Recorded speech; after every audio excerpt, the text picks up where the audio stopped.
And what I remember is he was a fascinating man.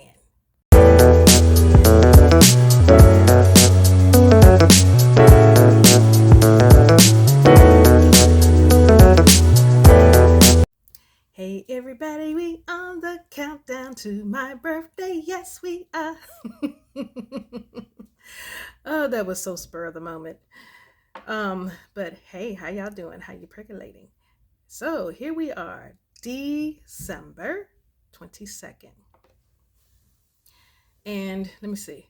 I don't really have anything in particular for my 22nd birthday, but I want to backtrack a little bit.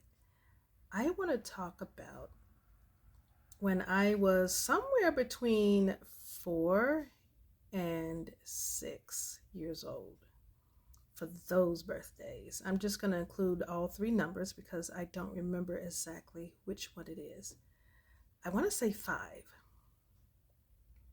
I honestly feel like it was 5 or 6. But anyway, um, there was another video where I talked about um, rites of passage.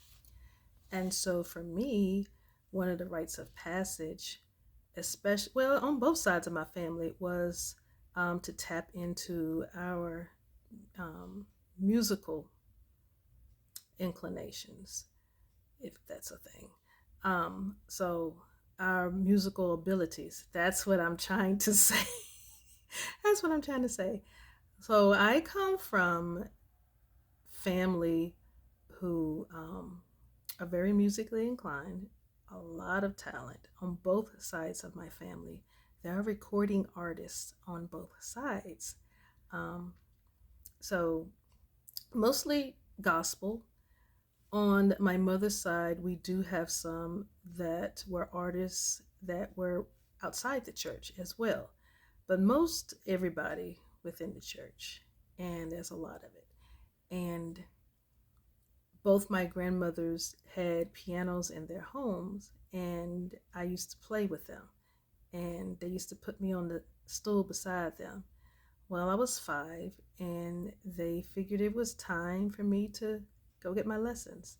So, although they could teach me themselves, they paid for me to go, and Mr. Smith was his name. And what I remember is he was a fascinating man. Now, I didn't stay long. I didn't practice with him long. I'm not sure what happened, if money ran out or if he passed, because he was very long in the tooth. He was very long in the tooth. That I do remember.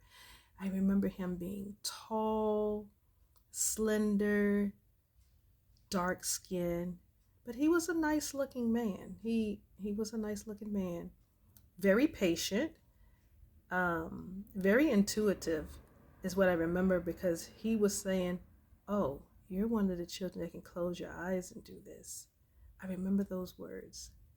And he told me that all I had to do was continue practicing like I did, because every time I remember, every time I would miss a beat or mess up and hit the wrong key, I would start the whole thing over again. He said, just start from that particular bar.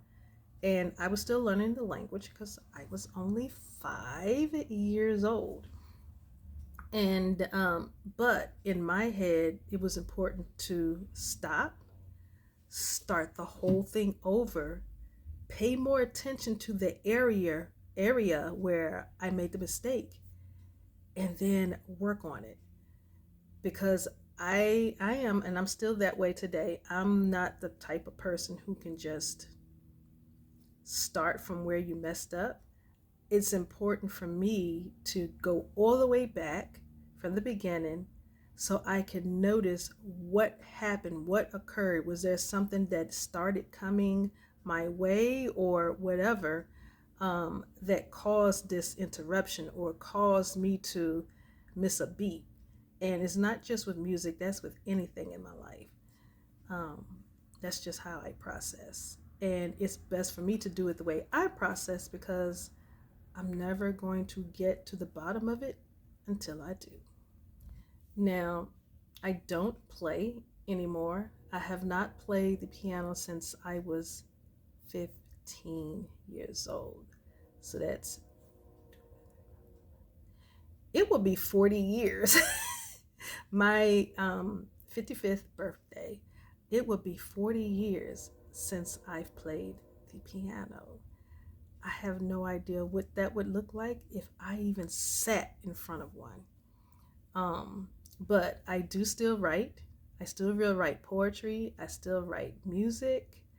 And I remember the lyrics. I record myself singing or humming all the parts, even the bass line, the drum line, how that sounds, if the cymbals, like the percussions with the tambourines and all of that.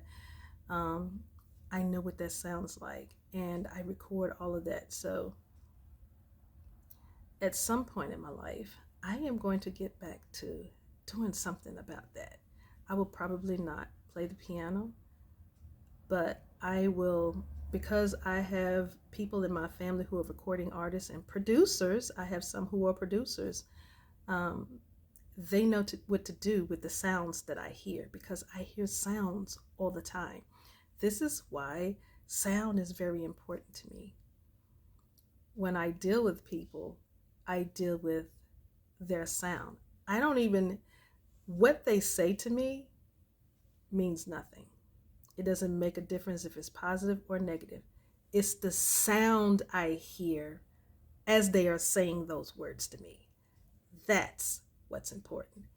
That's how I know what their intentions are, their motives, if they really mean it, if it's something positive, if it's something negative, if it's something sarcastic, if I'm being thrown at um, or set up.